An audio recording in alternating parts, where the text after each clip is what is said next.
सुबह की पहली किरण के साथ जब मोहन अपने खेत पहुंचा तो उसकी आंखें फटी की फटी रह गईं। जहां कल तक धूल उड़ती थी, आज वहां घुटनों तक ऊंची हरी भरी फसल लहलहा रही थी।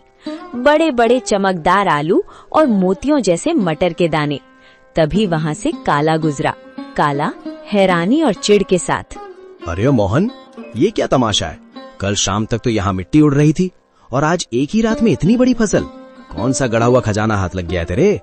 या कहीं शहर से कोई चोरी का माल लाकर यहाँ गाड़ दिया है? नहीं काला भाई, ये ना कोई चोरी है और ना कोई तमाशा। ये तो ऊपर वाले की मेहरबानी है। कल एक घायल चिड़िया की मदद की थी, बस उसी की दुआओं ने आज ये रंग दिखाया है। देख भाई, कितने सुंदर आलू और मटर है। तू भी थोड़े घर ले जा। दुआएं?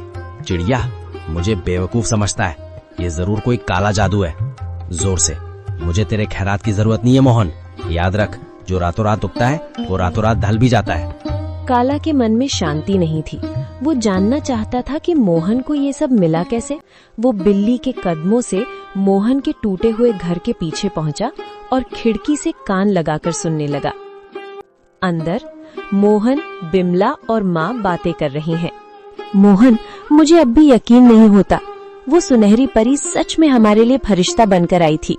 उसने कहा था ना कि जब तक दिल साफ रहेगा ये फसल बढ़ती रहेगी। हाँ बिमला, उसने उसी बरगद के पेड़ के पास दर्शन दिए थे जहाँ से मैं रोते हुए लौट रहा था। वो दिव्य प्रकाश, वो ममता भरी आंखें, मैं कभी नहीं भूल सकता। काला भाई को शक हो रहा था, पर उसे कैसे समझाऊं कि ये सब दया का फल है। काला खिड़की के बाहर बुदबुदाते हुए, अच्छा तो ये बात है। बरगद का पेड़, परी और सुनहरी पोटली। अगर उस भीख मंगे मोहन को परी मिल सकती है तो मैं तो उससे कहीं ज्यादा चालाक हूँ। मैं भी कल उसी पेड़ के पास जाऊंगा और उस परी से सब कुछ छीन लूंगा। काला सुबह सुबह उसी बरगद के पेड़ के नीचे पहुंच गया।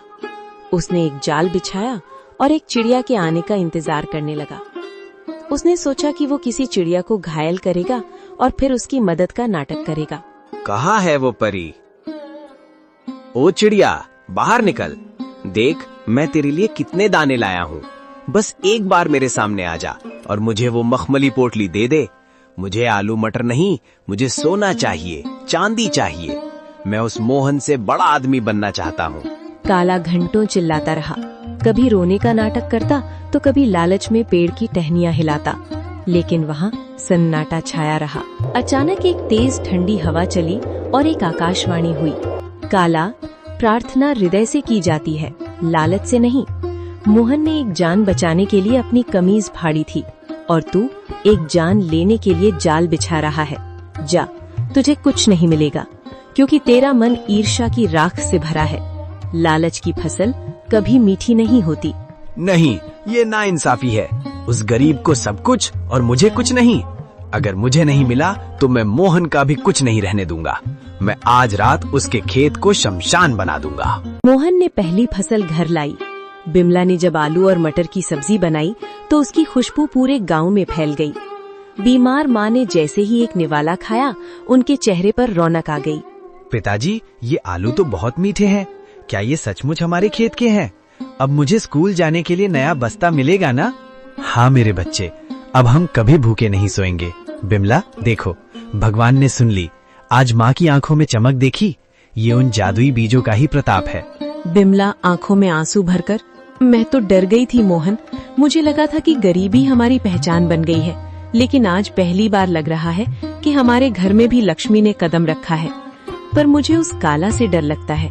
उसकी नजरें हमारे खेत पर जमी हैं।